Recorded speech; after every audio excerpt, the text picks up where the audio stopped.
Ողջույն 24 News-ի եթերում Մարդիկ Արցախից հաղորդաշարն է, շարունակում ենք բացահայտել Արցախի մարդկանց, ինչպես նաև Արցախյան իրական պատմությունները շրջափակման, պատերազմի ու գաղթի մասին։ Այսօրվա իմ հյուրը արցախցի երիտասարդներից Իլոնա Սարգսյանն է։ Բարև ձեզ Իլոնա, չգիտեմ դուով խոսենք թե դուքով, որովհետև հիշում եմ պատերազմի առաջին պայթյուններից հետո մենք միասին ենք նկուղում եղել եւ իդեպ ճանապարհից թեքվեցիր միանգամից դեպի եկեղեցու նկուղ, ապաստարան, դրան դեր կանդրադառնանք, այսօր ուզում եմ զրույցը սկսենք այն մասին, որ դուք ասմունքում եք հիմնականում Արցախի մասին եւ ավելի զգացմունքային բանաստեղծություններ, նրանք ովքեր չգիտեն, տեղեկացնեմ, որ նաեւ ասմունքում Ինչպիսին է Արցախի մասին ասմունքող աղջիկը, Արցախից հեռու, ինչ է զգում նա, ինչ է ապրում։ Սկզբից ասեմ, բարև Մարիաննա ջան, շնորհակալ եմ հրավերի համար, ուրախ եմ այսօր գտնվելու այստեղ ու խոսել երևի թե բոլոր հայերի ու արցախցիների կարևորագույն թեմայի մասին, հենց Արցախի մասին։ Ինչ է զգում ասմունքող աղջիկը Արցախի մասին ու գտնվելով Արցախից հեռու։ Երևի թե անասելի կարոտ, անբացատրելի կարոտ, ու ամեն մարդ յուրովի է տանում այդ ցավը, երևի թե ես դարտիս դարմանը, սենց մեր բարբառով ասեմ, գտա հենց ասմունքների մեջ, ինձ բուժում է, ու ես այդ ասմունքելով տվյալ ստեղծագործությունները, գիտեմ, որ բուժում է շատ արցախցիների սրտեր։ Կարծում եմ առաջիկայում կազմունքեք նաև մեզ համար։ Սիրով։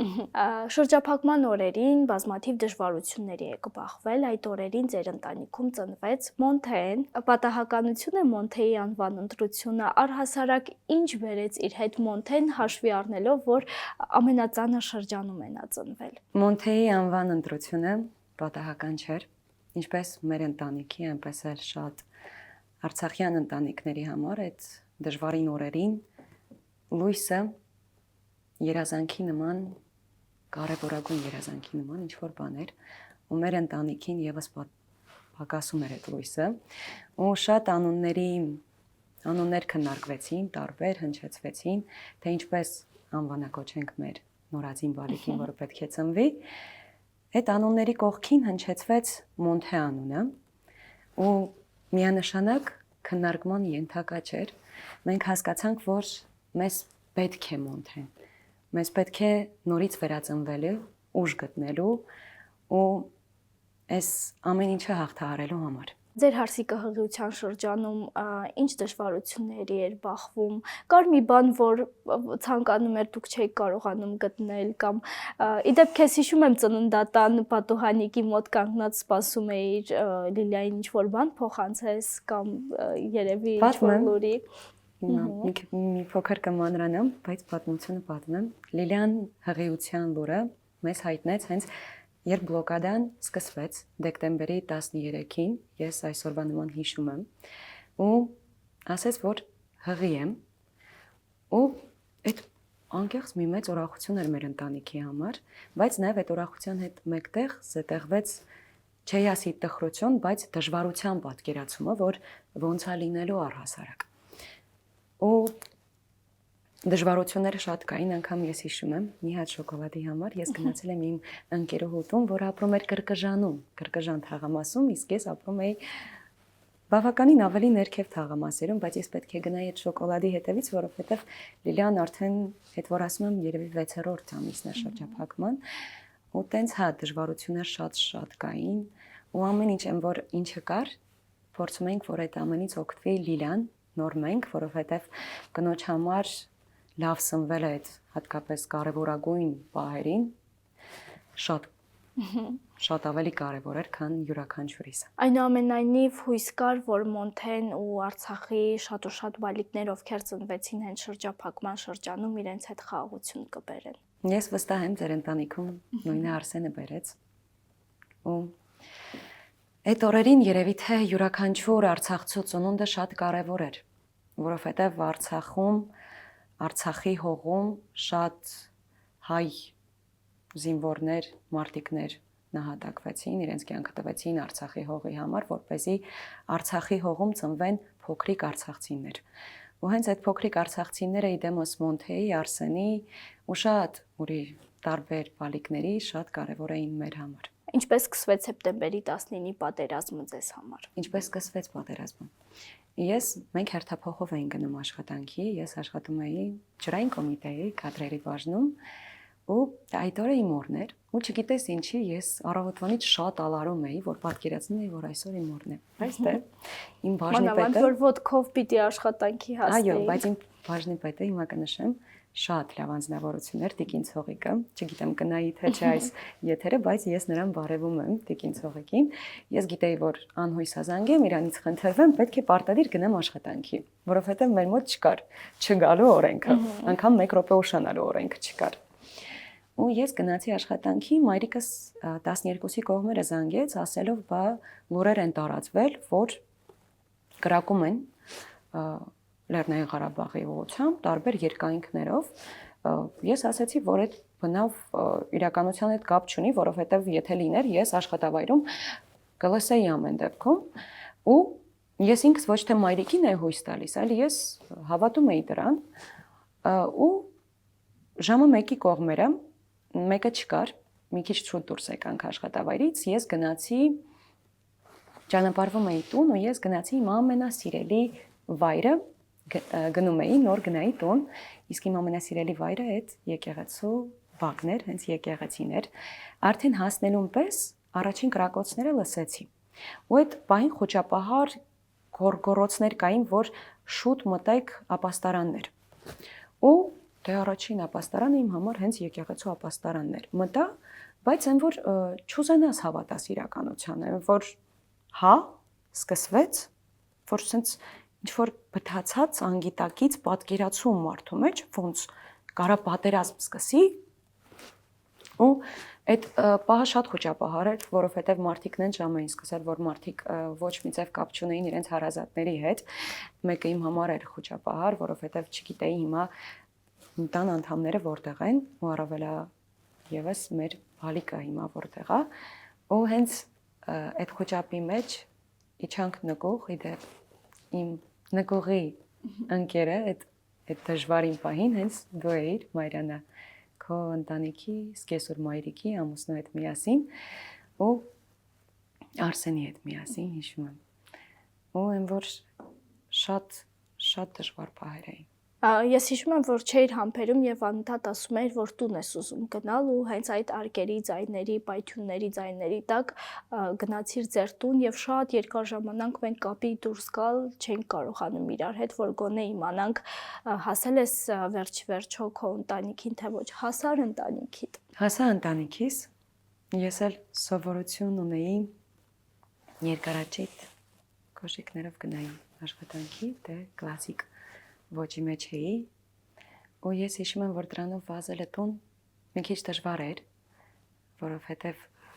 արկերի պայթյուններ էին լսվում ու վախս քարացել էր իմ մեջ, սուտ կլինի, որ վախենում եմ այդ պահի մարդը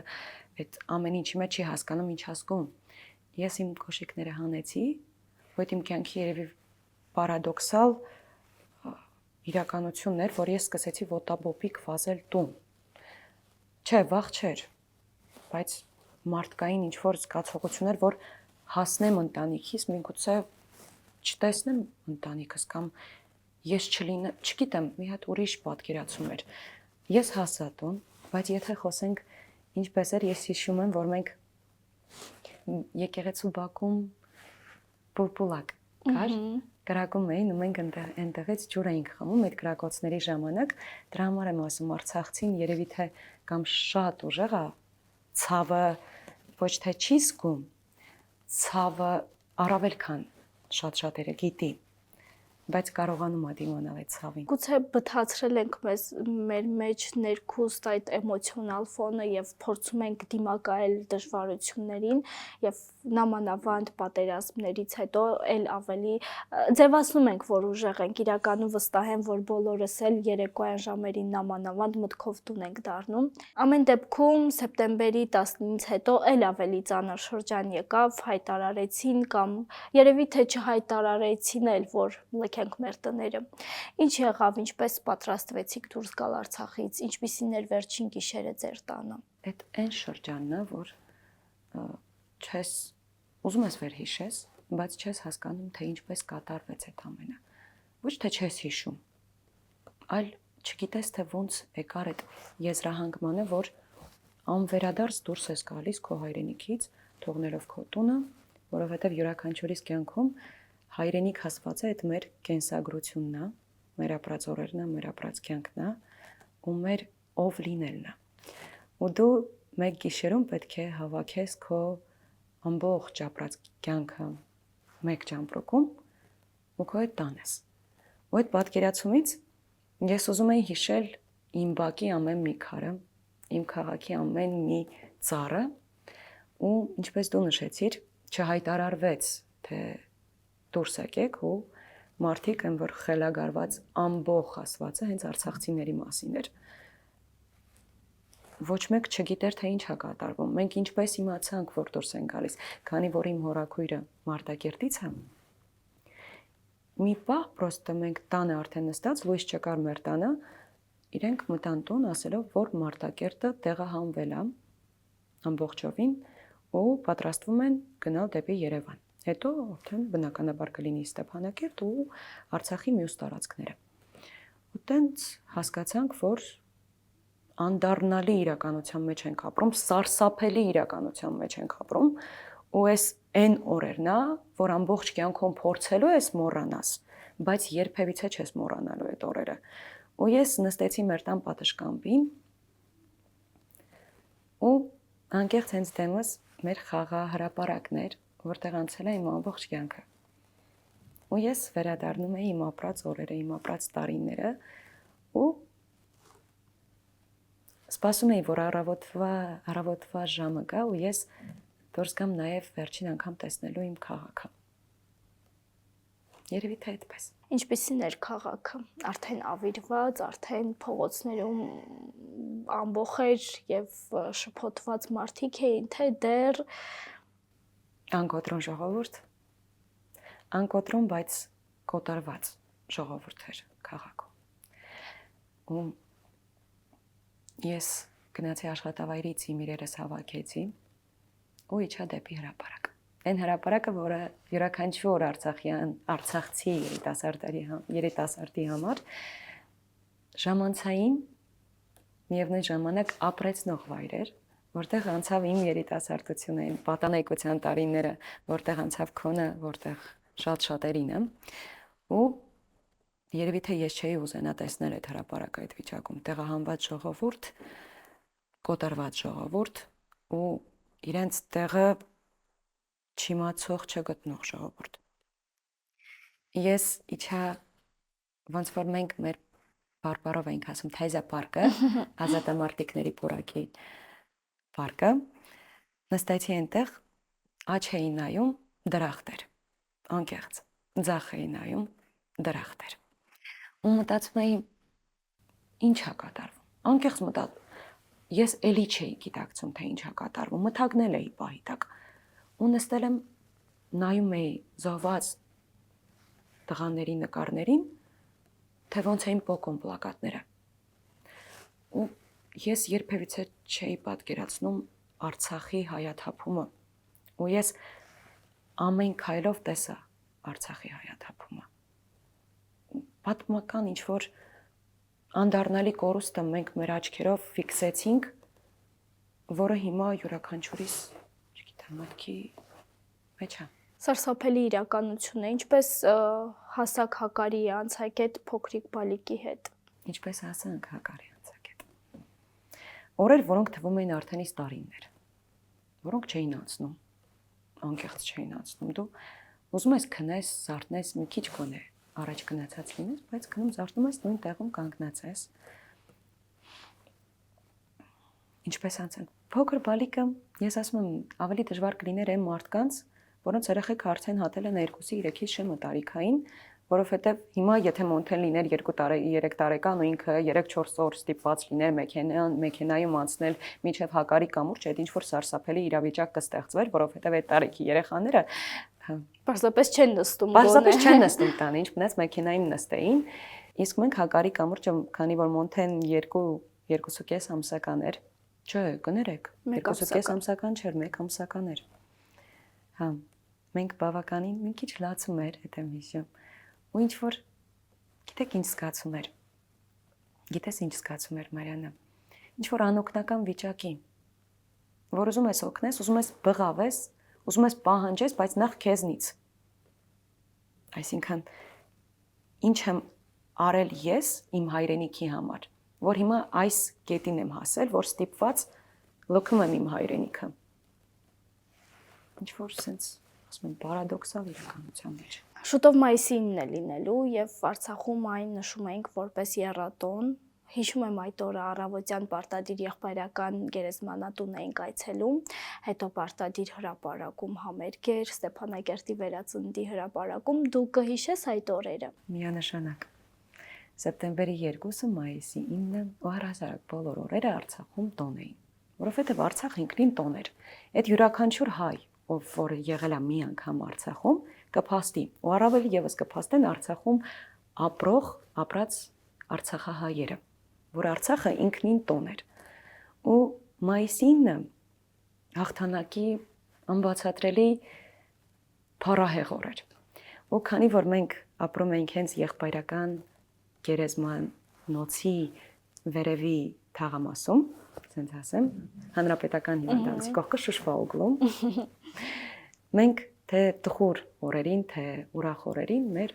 թաղամասը թնդում էր մարդկանց շարժից։ Ոնց մեր առավոտը սկսում էր այդ երոզարի մեջ։ Դու միանգամից ընկղվում էր այդ թեմատիկայում։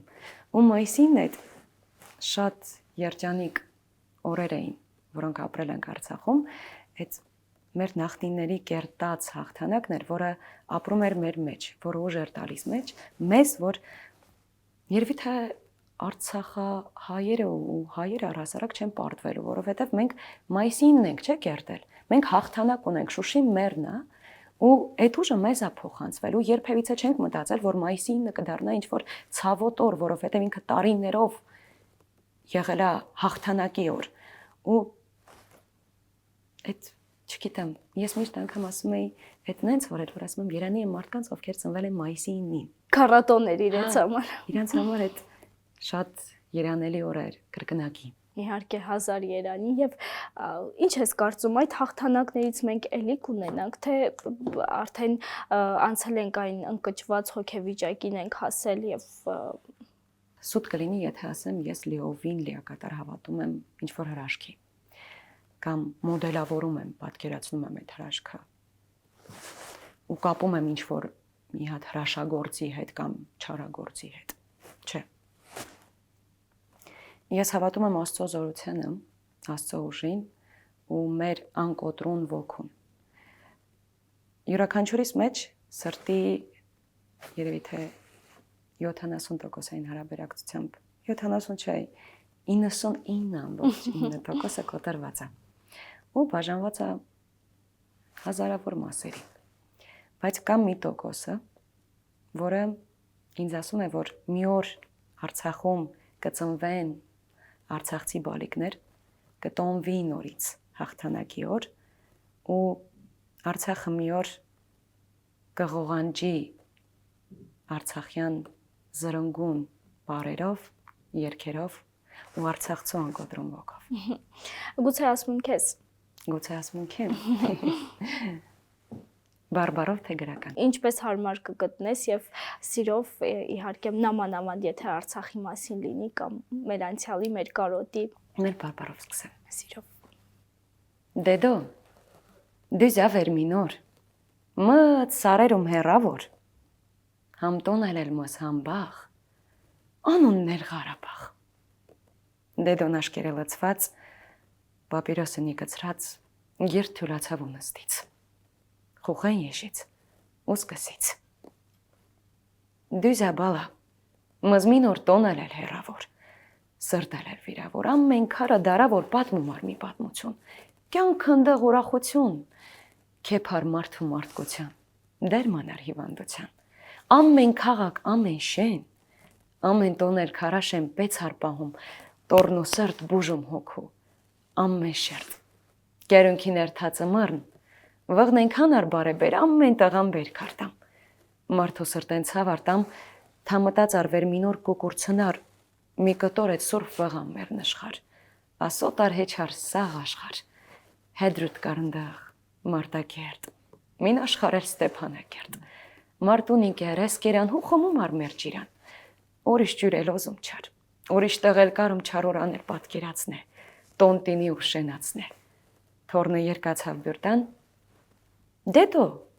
մին օր այդ ջիրան ոզում վեր ես էլ խմիմ, շտղանճարիմ, շտղքինիմ, դեդոն, մատաղ քինա քեզ ասեմ մերը մնամաս, դու մտածե վեր մինոր օտար մինտեղ հերա, որ նստած չինիս ինձ նման խալխի վաղում, խալխի տամ, դետո,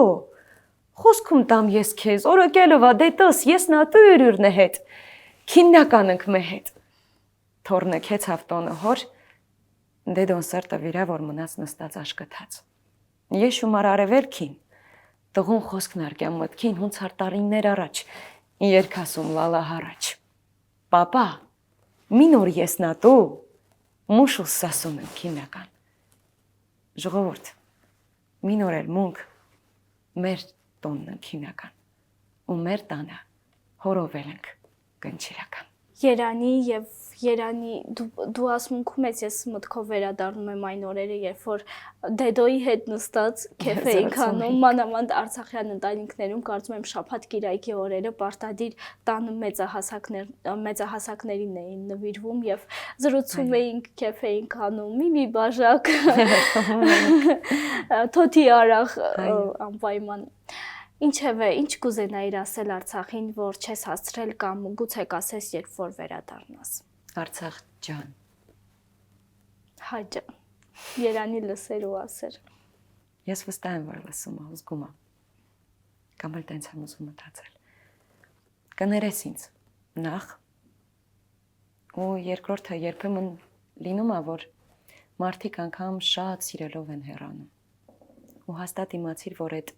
մեր բարագայում այդպես էր։ Ու ուզում եմ ասել, որ դու իմ կյանքի առաջին սերն ես, հավերժ սերն ես ու ամենաանպարտելի, ամենամեծ սերն ես։ Եվ որպես մեր զրույցի ամփոփում, ինչպիսին է վերադարձի տեսլականը։ Ես հավատում եմ հրաշքին։ Ու ինչպես անգամ հեքիաթում բարին ի վերջո հաղթում աչարին, մի օր հավատում եմ, որ անկոտրոն ոգով հայերի, զտարյուն հայերի տեսակով Արցախը կրկին կլինի հայկական, որովհետև Արցախը պիտի լինի հայկական։ Հուսանք, շնորհակալ եմ անկեղծ զրույցի, անկեղծ էմոցիաների եւ ապրումներով կիսվելու համար մեզ։ Ես եմ շնորհակալ։ Դե ինչ, հուսանք եւ վստահ լինենք, որ ճանապարհը մի օր մեզ անպայման Արցախ է տանելու։ Այսօրվա համար այսքանը, կհանդիպենք։